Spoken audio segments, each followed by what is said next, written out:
Hi everyone, I'm Kali. Hi, my name is Olga. Hi, my name is Vasiliki. We are PyLadies Athens from Greece, and after many years of inactivity, we are starting our chapter. This is our new logo. Let's hope that you like it. A quick intro about us. We are 3 Python developers based in Athens and in London.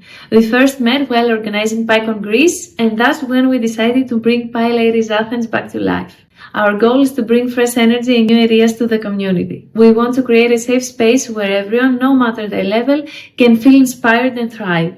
So we can't wait to meet you all.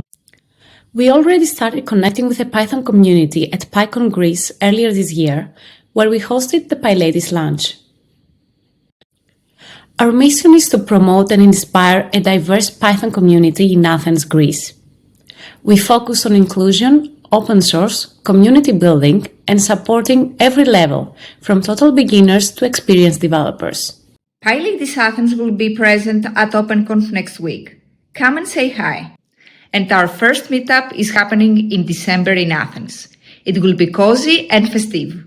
More events, workshops, and collaborations are coming soon. Stay tuned. Follow us on social media and come to our next meetup. Join us to learn, collaborate, and grow together. We can't wait to meet you.